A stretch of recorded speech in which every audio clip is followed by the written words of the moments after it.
Ladies and gentlemen, good day and welcome to H1 FY26 Results Conference Call of HVAX Technologies Limited. This conference call may contain forward-looking statements about the company which are based on beliefs, opinions, and expectations of the company as on date of this call. These statements are not the guarantee of future performance and involve risks and uncertainties that are difficult to predict. As a reminder, all participants' lines will be in the listen-only mode, and there will be an opportunity for you to ask questions after the presentation concludes. Should you need assistance during the conference call, please signal an operator by pressing star then zero on your touchtone phone. Please note that this conference is being recorded. I now hand the conference over to Ms. Sakshi Panjiara from Kirin Advisors Private Limited. Thank you, and over to you, ma'am. Thank you, Dan. Good day, everyone. On behalf of Kirin Advisors, I welcome you all to the conference call of HVAX Technologies Limited. From management team, we have Mr. Nirmay Narayan Singh, Chairman and Whole-Time Director, Mr. Prayag Dutt Mitra, Managing Director, Mr. Siv Mittal, Non-Executive Director, Mr. Siddharth Patel, Chief Financial Officer. Now, I hand over the call to Mr. Nirmay Narayan Singh. Over to you, sir. Good afternoon, everyone. Thank you for joining us today. On behalf of the entire team at HVAX, I would like to welcome you to our H1 earnings call for financial year 26. To begin, H1 has been a period of disciplined execution and a meaningful momentum. Our teams have delivered solid operational performance despite a dynamic environment, and we continue to see healthy traction across both domestic and international markets. The order pipeline in our core vertical remains robust, backed by strong demand for high-efficiency solutions and integrated project capabilities. What stands out this year is the quality of our growth. We are not scaling merely but through higher value engagements, project selectivity, and improved margin visibility. This reflects the organization's focus on strengthening systems, building capabilities, and positioning HVAX as a trusted partner in the complex mission-critical environments. A particularly important development this year has been our strategic movement towards the healthcare infrastructure segment. With our proposed acquisition of Crew, we are laying the foundation for a multi-year growth opportunity. This combination aligns perfectly with our long-term vision, integrating project execution strength with a portfolio of specialized hospital and lab equipment to deliver turnkey healthcare solutions. This acquisition is not just about expanding into a new sector. It's about unlocking synergies, strengthening recurring revenue through service and maintenance, enhancing our eligibility for larger domestic and international tenders. We believe this move positions HVAX to participate meaningfully in the rapid modernization of the healthcare infrastructure across India and emerging markets. From a governance standpoint, the board is deeply engaged in ensuring that as we scale, we do so responsibly. We continue to focus on risk management, capital discipline, and long-term value creation. The management team is executing with clarity and confidence, and the organization is building the right leadership depth to support our next phase of growth. Looking ahead to the second half of the year, we remain cautiously optimistic. Our execution pipeline is healthy, our market positioning is strengthening, and we are entering new segments with conviction and capability. At the same time, we will continue to prioritize operational excellence, balance sheet prudence, and discipline binding. Thus, I want to express our appreciation for your trust and continued support. HVAX is evolving into a more diversified, resilient, and future-ready enterprise. The board and the management are fully aligned on driving sustainable and profitable growth, and we look forward to delivering on the commitments we have made. Thank you so much, and I would like Prayag Mishra, our Managing Director, to elaborate more on Crew Instruments, that is our acquisition here. Prayag, to you, please. Yeah, thanks, Nirmay. Good afternoon, dear shareholders, and thank you for joining our earnings call today. Myself, Prayag Dutt Mishra, the MD of HVAX Technologies Limited. Pleased to report that our company has delivered good financial performance for H1 of FY26, driven by a solid execution across all our key business areas. To highlight, currently our order book stands at 350 crore and the order pipeline of 650 crore. So today, majorly, I would like to draw your attention on the probable acquisition of Crew Instrument, which Nirvay has briefly mentioned. So these strategic moves will mark HVAC entry into the rapidly growing hospital industry, leveraging Crew Instrument's expertise to expand our offerings and strengthen our market position. The acquisition is expected to drive significant synergies, enabling cross-selling opportunities and enhancing our capabilities to deliver comprehensive solutions to the healthcare clients. Despite Crew Instrument relatively a smaller size, this acquisition presents substantial benefits poised to create value for our shareholders and contribute to the growth of HVAC Technologies business ecosystem. Thank you. Now, to elaborate on our earnings, I would like our non-executive director, Mr. Shiv Mittal, to kindly brief on the same, please. Yeah. Thank you, Nirvay. And good afternoon, everyone, and thank you for joining our earnings call today. Let me share now the financial performance of H1 FY26. Our total income for the first half was 62.79 crore rupees, registering a growth of 35% year-on-year. EBITDA for the period was 8.53 crore rupees compared to 7.15 crore rupees in H1 FY25, a growth of 19%. Net profit for H1 FY26 stood nearly at 4.94 crore rupees, reflecting a year-on-year growth of 29%. While margins were influenced by the stage of project execution, our overall profitability improved in line with the rise in the volumes and efficient operations. These results demonstrate the strength of our business model and the traction we are gaining in both domestic and international markets. Overall, H1 FY26 has been a stable and confidence-building period for HVAC. We are seeing positive momentum across regions and sectors, supported by a healthy order book and a strong. With our expanding presence in global markets, deep technical expertise, and a growing opportunity set across pharmaceuticals, healthcare, and semiconductors, we believe HVAC is well positioned for sustained growth. Our focus remains on delivering precision, compliant, and end-to-end solutions that help our clients operate with reliability and efficiency. Thank you once again for joining us. We look forward to addressing your questions now. Thank you. Thank you so much, sir. Ladies and gentlemen, we'll begin with the question and answer session.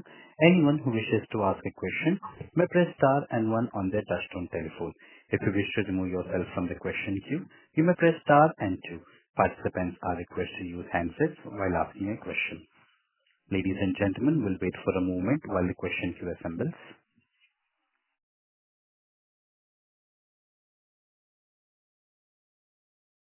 Our first question comes from the line of Agastya Dave from CAO Capital. Please go ahead, sir. Good noon. Am I audible?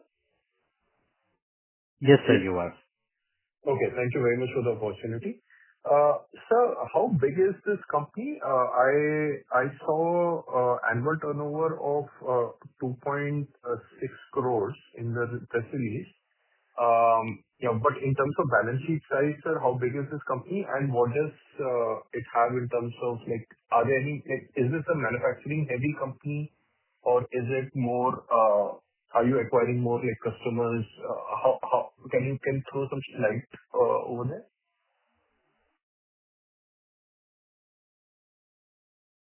Hello? Yeah. Hello. Yeah. Am I audible? Yes, sir, you are. Sid, can you take up the question, please? Hello. Siddharth, you there? Yes, yes. Can you answer this? Yes, definitely I can answer this question basically. The company which we are acquiring basically, that will help us to unlock a lot of synergies between our businesses. It's not basically manufacturing heavy business. What it will provide synergies primarily is a lot of customers need a lot of bespoke solutions which are very pharma-centric, like, whether they want to manufacture drugs, if they want to come with a particular solution. This company has this technical know-how and knowledge, which today we are actually, getting from somebody else. This will help us to enhance our capabilities at the client side and increase our ability to win more, bigger, larger, turnkey and end-to-end projects. That's how we see this, opportunity to increase our breadth of delivery basically. To add on to that, I'm asking this question. Yeah. I'm asking this question because 2.6 crores is such a small number. I've never seen a pharma plant or a hospital with just 2.6 crores. I mean, that's their annual turnover, so that's why I'm wondering how big the company is. Currently, just to add to that, currently that business is primarily domestic business. Okay. And our 85% of revenue is from exports. How this will help us,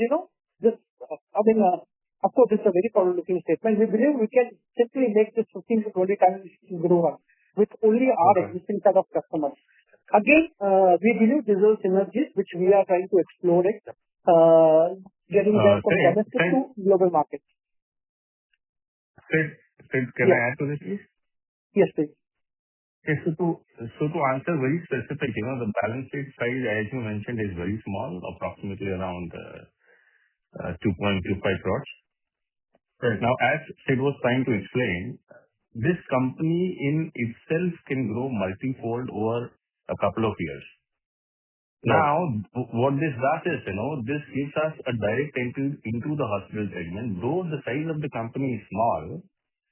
So basically, this company is a split from another company. They split around 3 years back or 4 years back, I guess. And they have only due to, they were not having that financial power. So they were, otherwise you find that this company can by itself grow multifold. And in addition, they'll add a lot of value to us. Okay. Understood, sir. Sir, my second question and final question for the day.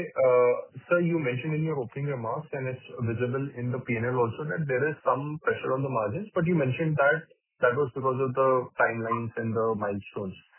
Can you elaborate a bit further? What should we expect in terms of margins for the year? And what exactly were the reasons why the margins were slightly lower? I mean, at the gross margin levels, there was a 300 basis point compression, and then the other expenses were up by 200 basis points. So that's a 500 basis point compression at the EBITDA level if you exclude the other income. That's the question on the margins. Okay. So on the margin, see, what we do is, in the H1, there were less of, design build projects. That means our consultancy income was comparatively less, if you were to see. So, yes, so that enabled, certain compression on the margins. Going for the year, we believe that we'll be able to attain the margins as we have said previously. So more or less we'll be in line. Talking about the EBITDA level, a compression there. Right. Yeah. So from the EBITDA level, as we are saying, we are diversifying into the different industries.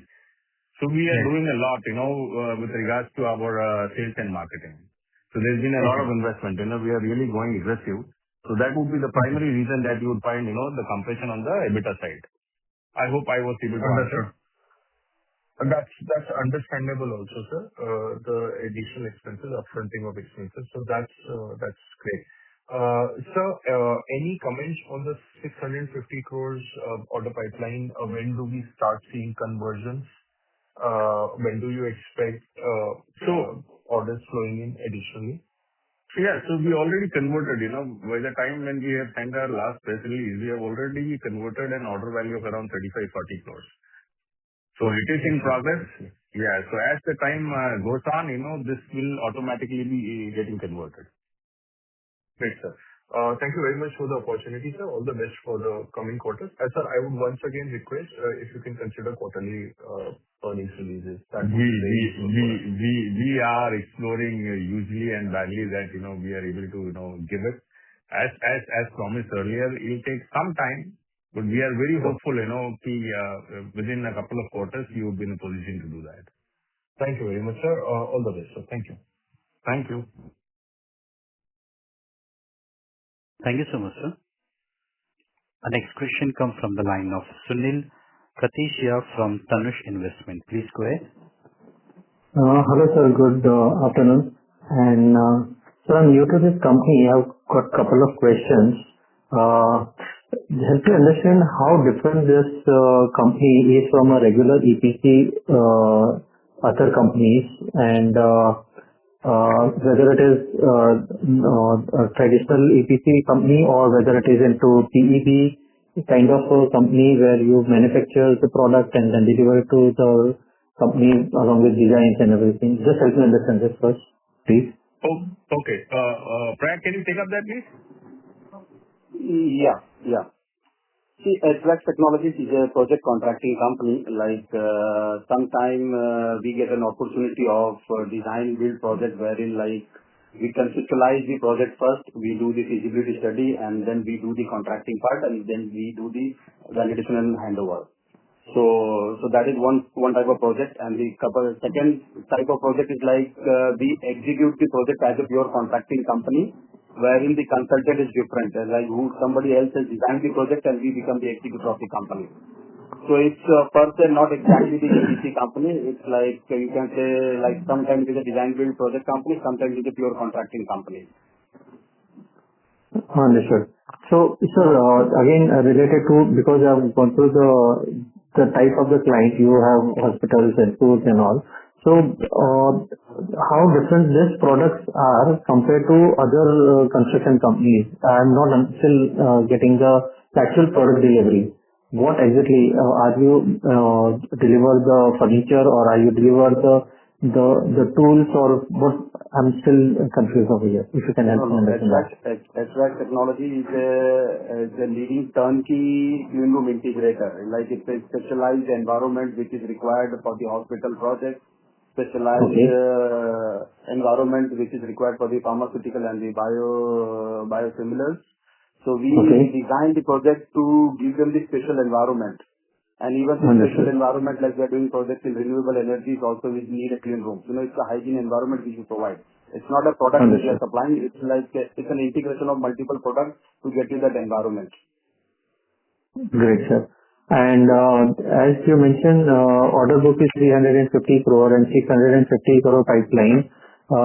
What is the run rate, success ratio of pipeline to converted business? Over a period, we have seen we are able to convert around 20 to 25% of the pipeline. So that is the rough figure which we have evaluated ourselves over a period. Okay. So as of now, we have got only 350. That means for next 2 years, we have the order in place to execute over a period of time, or just trying to understand. Approximately, yes, you can say that for the next 2 financial years. And the margins, as you mentioned, that will be in the range of, first half the margin was not that great, as you mentioned, the reasons are not.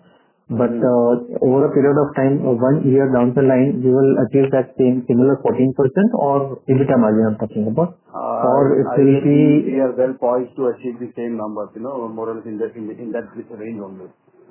Understood. Okay. Over a period of time, what is the vision of the company for next 5 years? What exactly you guys are planning to achieve? As we mentioned in our... I think maybe will answer this question, Yeah. So to answer this question, our aspirations are real high. And what we're doing as of is, we are working only for pharmaceutical industry. But if you look at the industries that we can offer our services to, I mean, it is huge, right from your hospitals, semiconductors, renewables, batteries, chemicals. So you name it, our services are required in almost every industry. So to talk about our vision, we are, as pointed out, the endeavor is to grow, but in a sustained manner. So one at a time. So the first is, acquiring this to enter the hospital industry is acquiring clean instruments. Again, we are exploring, in few industries, we are exploring a few companies that could give us a direct entry. So looking ahead, we find that the future is bright for us. And hello? Yep. Am I audible? Yeah, now. Please go ahead. Yes. So to answer in line, the future looks really bright. It is how much we can digest. It's only about us because the opportunities are huge, domestically and internationally both. Okay. And at what percentage CAGR the company can grow over a period of 4 to 5 years, if you can help me understand this, based on your targets and visibility? Yeah. Yeah. So the visibility that we have given, in our last earnings calls as well, that we look to grow around 35% for next couple of years. And as we diversify into the other industry, as we acquire few companies into the other industry, this can grow. But as of what we have given is probably we look to grow at around 35% for next couple of years. And as far as working capital requirement is concerned, future expansion and all, what is the plan to value equity or to create debt more? So it depends. It depends, to what are the companies that come a long way. For example, as we are acquiring through, we are not looking to, increase any debt or erase any money, from the market because this should be done. It's a small company. So we are very particular about it as to what we are acquiring, at how much we are acquiring. So depending upon the size of the company that we look forward to acquire, it depends, whether we take in a debt or we raise it through the market. So it all depends. Okay. Great, sir. Thank you so much, and that's all from me. Thank you very much. Thank you. Our next question comes from the line of Prasenjit Paul from 129 Wealth Fund. Please go ahead. Yeah. Good afternoon, everyone. So my first question is, as we have an order book of 12 crore and recently you mentioned 350 crore. So can you share the execution timeline of the existing order book? Yeah. So as we said, this 350 crores should be executed maybe in a year or so, or maybe a year or two. So it depends. Okay. And as we are also entering into solar, maybe semiconductor segment, I mean, other than pharma segment. So can you help me to understand, what is the margin profile on those solar semiconductor? Is it higher than the pharma or is it lower than that? So we are exploring the same, so we are really cautious about, when we are entering these industries, we are really cautious because we really want to be sure about, as to what are the margins.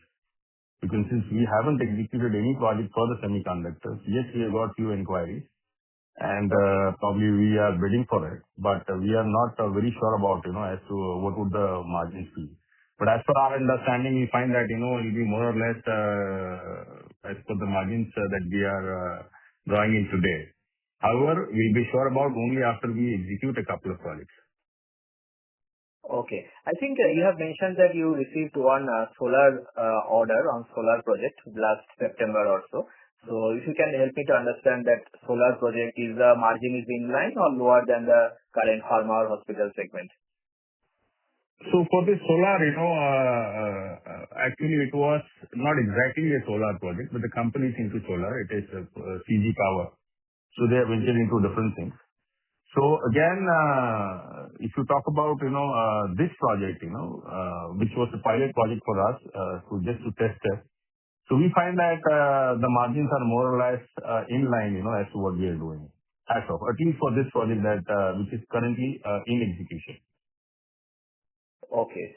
So over a period of time, can we expect that the margin to go back to 14%, 15% range, or it will come down from 14% to 13% kind of range? I'm talking about operating profit. Yeah. It depends. For example, if you are only into the pharma market, so if you're doing the revenues as we have, right, only from the pharma market, this gross margins or the EBITDA margins are expected to grow higher. As we diversify into the other industry, we know about hospital industry whereby, the margins are good and probably a little better than pharma. So that is a plus point. Talking about the other industries of, say, semiconductors or renewables, we're not very sure about. So unless and until we take a dive into it will be very difficult. But so far as, we are talking about the pharma and maybe the hospital, we find that the margins would increase. Okay. And so last question, like in the last con call, you have guided around 35 to 40% revenue growth in this financial year. So as we are in November, so are we on track to achieve the? We are very much aligned. Yes. We are very much aligned to achieve the figures, the margin that we have set. So we are very much aligned. Okay. Okay, sir. Thanks a lot and wishing you all the very best. Thank you. Thank you, sir. Our next question comes from the line of Deepak Poddar from Sapphire Capital. Please go ahead. Yeah, I'm audible, sir? Yes. Yes, you are. Oh, okay. Thank you very much, sir, for this opportunity. So just wanted to understand first up a clarification to the last participant you mentioned. So what's the outlook that we had given earlier in terms of that you mentioned we are aligned for it? We're talking about, growth of 35% year-on-year for a couple of years. And what about margins? Margins would be upwards of what we are achieving or what we have achieved even last year. So it will be upwards of it, but very difficult to give you an exact number. Okay, understood. Sure. And what's our export mix currently, and how should we look at going forward, and what's the margin profile in the exports? Right, can you take up this? Yeah. Currently our export orders are like approximately around 70 to 75% of the total order book, and rest everything is the domestic market. Okay. Sid, you want to add on anything? Yeah. So, see, as of date, what we speak, 85% of our revenues are from export actually, and 15% from domestic businesses basically. And the way we see is, as we go into H2, we'll have this, design building project installation revenues coming in. So we have done the supply in H1, the installation and everything will follow in H2. So the way our business is structured is, as we annualize the whole project, we'll see margins not only, going back to the previous year, but also expanding. As and when we expanding to other geographies, other sort of projects, along with the acquisition which we are suggesting, that's how our business structure is. Understood. So ideally, in second half, your design-led project revenue is generally higher. Is that the right understanding? See, not directly. If you understand the project cycle, first we design the project, we get it, design the entire flow, get it approved from the client. Then we shift the requirements from India to the respective client country. Then it gets installed. So now, at times it happens, it can happen in H1, it can happen in H2, it can happen in, this is not a quarter, but it can change the quarters as well. So for this financial year, what we can say is, H1 was missing those installation or things which we believe, given the shipments have happened in H1, that will follow in H2. So that's the project or business cycle, if I'm able to articulate it well. I got it. Understood. That's very clear. And so what is our generally the revenue mix in terms of design-led work versus only execution? That will be, about 5 to 10%? I don't know the exactly number. Let me answer this. It all depends on the kind of inquiries we generate. Sometimes it's difficult to tell you the exact ratios on that. Sometimes it's more heavy on the design build. Sometimes it is light on the design build. It all depends on the inquiry and the geographical location where we get to bid for the project. But tentatively, I mean, just wanted to know the range. I mean, is it like maybe 15-20% or 25% would be design-led and remaining would be only execution? Yeah, you can tentatively you can say that, Mhm. Okay. Okay. And how is the margin profile different in design-led work versus execution? Only execution work? Design build project definitely has a better margin compared to the only contracting project. Okay. Because there we have the complete, we have a complete control, complete flexibility of the technology design, doing the value engineering, and generating a better margin on the project. Understood. And how do we see the mix? I mean, going forward, do we expect this 15-20% ratio to remain as it is, or are we making effort to? Yeah. I think I can see that visibility is there, like design build project will be there, around 15-20%, you can say that.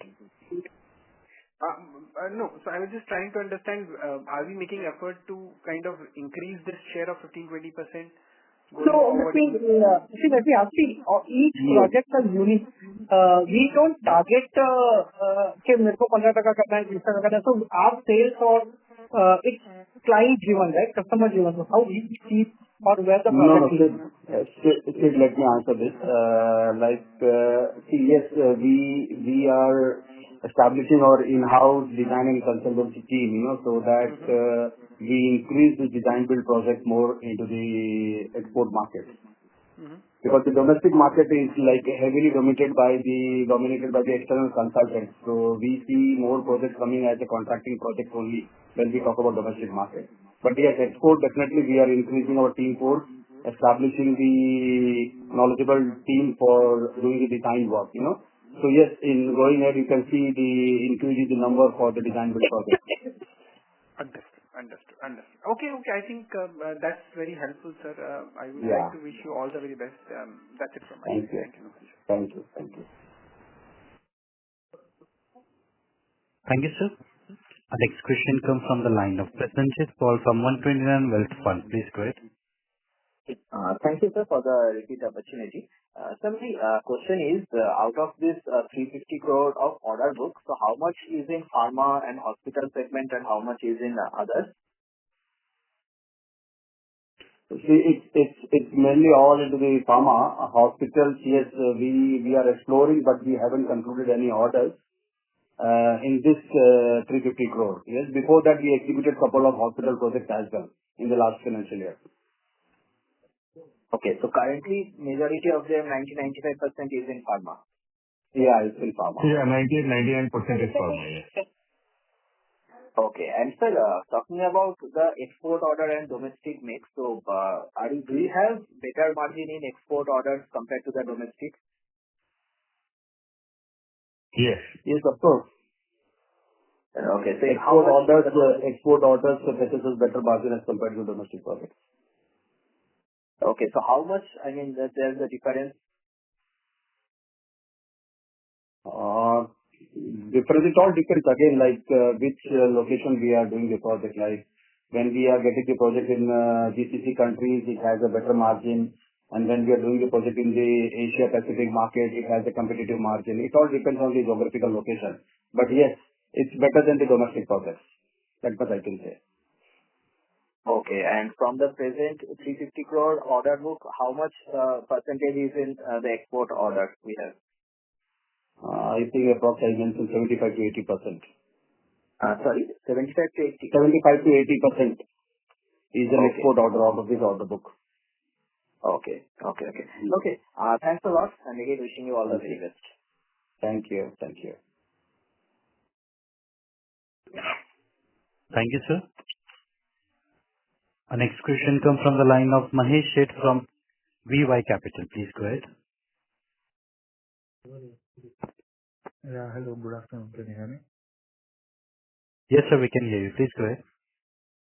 Yeah, so I just wanted to know that has our execution speed has improved, or is this improving our cash flow?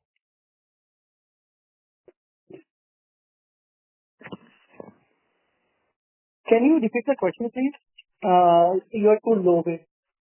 Yeah, so I just wanted to know, has execution speed improved, And is this improving our cash flow?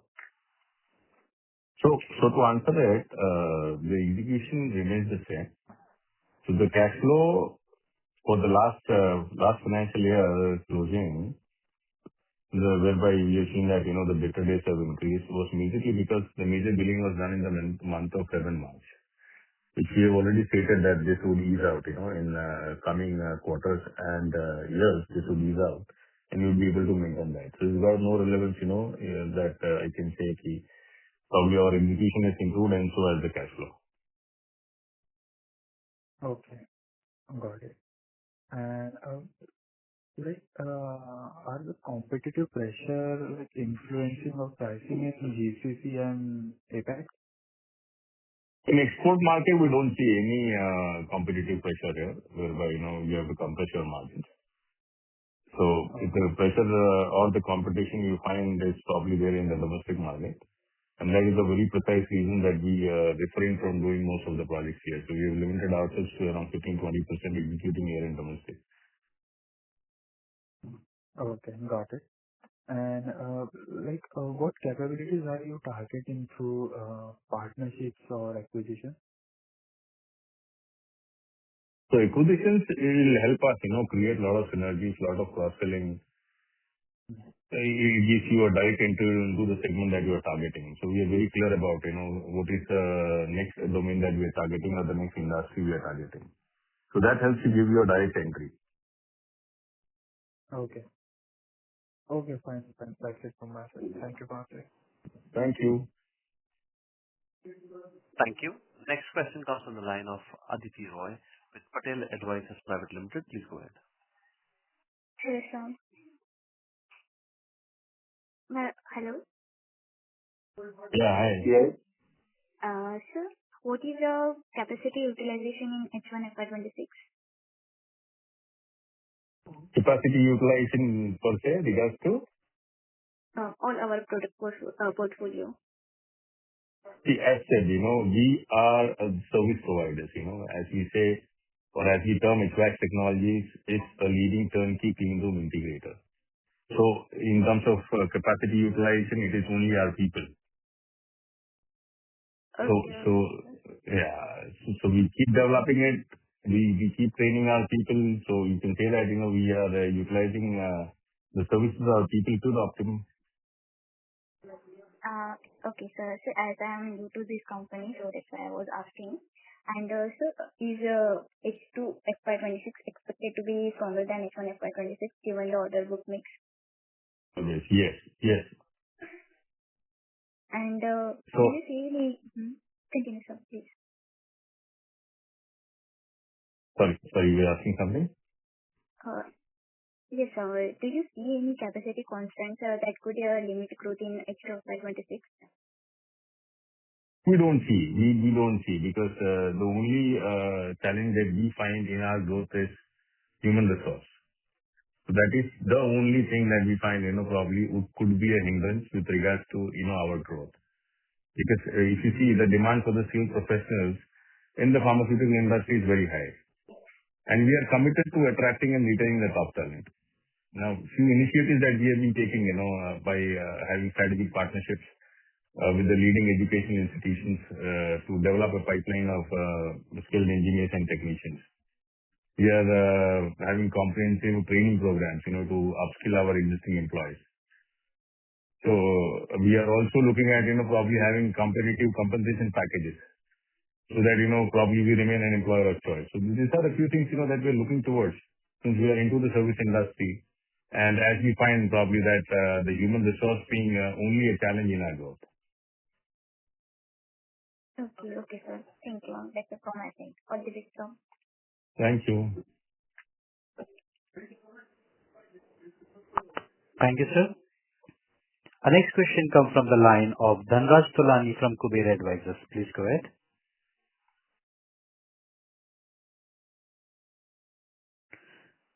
Mr. Dhanraj, you may proceed ahead with the question, please.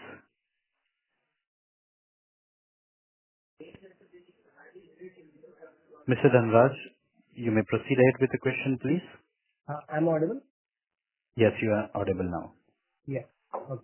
I just wanted to know on the like margin profile. Currently, if we take the assumption of, let's say, a current book of more than 300 crores, what would be the margin profile? You are not audible. If you can be a little bit louder. 1 second. Am I audible now? Hello? Little better.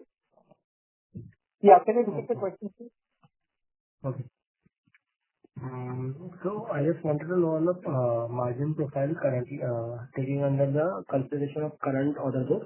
How much of the order, like 680 crore pipeline is realistically convertible into FY26? On the margin part also and on the realization of the revenue also. Yeah. We find that, the margins would increase. However, on the EBITDA side, as we speak, we are participating in a lot of industry events. We are spending a lot on the sales and the marketing side. Though the margins are there, it depends, as to how much, we are incurring there on that front. But if you talk business operation-wise, yes, we would retain the margins and we'll be doing better. Okay. I'm just looking at the financials, but EBITDA margin got declined. Like even if we got the strong revenue growth, but EBITDA margin declined. I just wanted to know, is this the decline would be sustainable or the current, like previous margins would be sustainable margin? Because if we are expecting a better order pipeline. We are talking about the previous margins. Those would be sustainable. Previous margins. That would be sustainable. Yes. Okay. And also considering the order pipeline, what would be the sector mix? Sorry? If we take the order pipeline, what would be the sector mix in future? Sector mix, as we are saying, we are diversifying into the different industry as we speak. Our pharma would, again, for this year at least, will be pharma or maybe, a few additions of hospital projects. Going ahead, it will be very difficult, to specify as to what the percentage would be. Okay. And okay, got it. That's all from my side. Okay. Thank you. Thank you so much, sir. Ladies and gentlemen, anyone who wishes to ask a question may press star and 1 on their touchtone phone. Ladies and gentlemen, as there are no questions from the participants, I would like to hand the conference over to Ms. Sakshi Panjwara for the closing comments. Thank you, and over to you, ma'am. Thank you everyone for joining the conference call of HVAX Technologies Limited. If you have any queries, you can write to us at resource@kirinadvisors.com. Once again, thank you everyone for joining the conference. Have a good day. Thank you. Thank you, Sakshi. Ladies and gentlemen, on behalf of Kirin Advisors Private Limited, that concludes this conference. Thank you for joining us, and you may now disconnect your lines. Okay. Thank you. Bye.